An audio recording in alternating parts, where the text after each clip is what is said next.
Hello বন্ধুরা, আজ আপনাদের কাছে আবার একটা রেসিপি নিয়ে চলে আসলাম। আপনারা দেখতে থাকুন রেসিপিটা, পাঁপড়ের রেসিপি। এই রেসিপিটা আপনারা দেখতে থাকবেন আর আশা করি আপনাদের ভালো লাগবে। আমি কড়ার মধ্যে তেল দিয়ে দিয়েছি গরম করার জন্য। তেলটা তো গরম হবে। এগুলোকে এইভাবে কেটে নিয়েছি ছোট ছোট করে। ছোট সাইজের পাঁপড় ছিল, একটা পাঁপড়কে 4 টুকরো করেছি। এবার পাঁপড়গুলোকে ভেজে নেব। তেলটা গরম হয়ে গেছে, ওই তেলের মধ্যে পাঁপড়গুলো অল্প অল্প করে ভেজে নেব।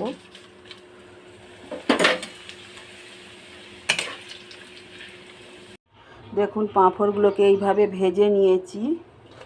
আপনারা দেখতে পাচ্ছেন কেমন সুন্দরভাবে পাঁপড়গুলো ভেজে নিয়েছি। এবার কড়ার মধ্যে ওই তেলের মধ্যে আলুগুলোকে সুন্দরভাবে ভেজে নেব।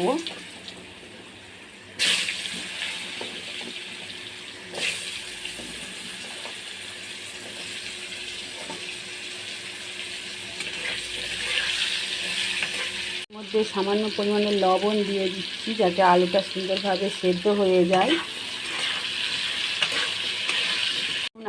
আলুগুলোকে লাল লাল করে ভেজে নিয়েছি। এবার নামিয়ে নেব। আর তেলের মধ্যে দিয়ে দিচ্ছি অল্প পরিমাণে চিনি কালার আনার জন্য। আর দিয়ে দেবো গোটা গরম মশলা আর একটা শুকনো লঙ্কা। দেখুন চিনিটা গলে গিয়ে ভেসে উঠেছে। এবার এর মধ্যে দিয়ে দেবো পেঁয়াজ কুচিগুলো।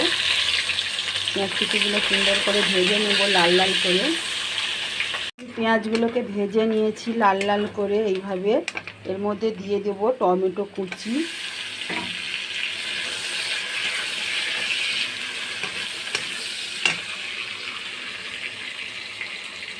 তার মধ্যে দিয়ে দিচ্ছি আদা রসুন বাটা।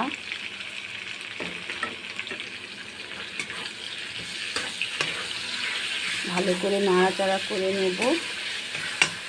এবার দিয়ে দিচ্ছি লঙ্কার গুঁড়ো পরিমাণ মতো, একটু হলুদ গুঁড়ো,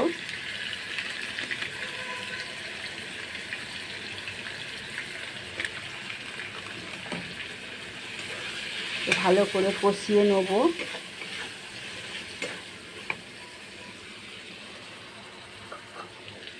মধ্যে একটু অল্প জল দিয়ে দেবো কষানোর জন্য। মশলাটা কষানো হয়ে গেছে, তেল ছেড়ে দিয়েছে। এবার ওর মধ্যে ভেজে রাখা আলুগুলো দিয়ে দেব। দিয়ে আরও কিছুক্ষণ এটাকে কষিয়ে নেব।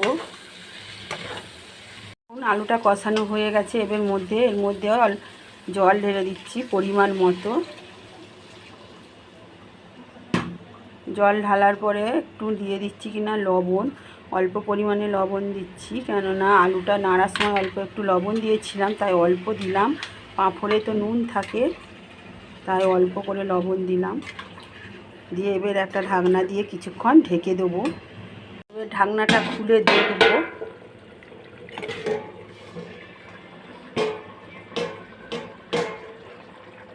দেখুন কত সুন্দর কালার হয়েছে। আলুটা দেখুন সেদ্ধ হয়ে গেছে।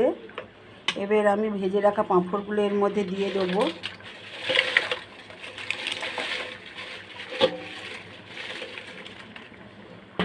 দিয়ে ভালো করে নাড়াচাড়া করে নেব।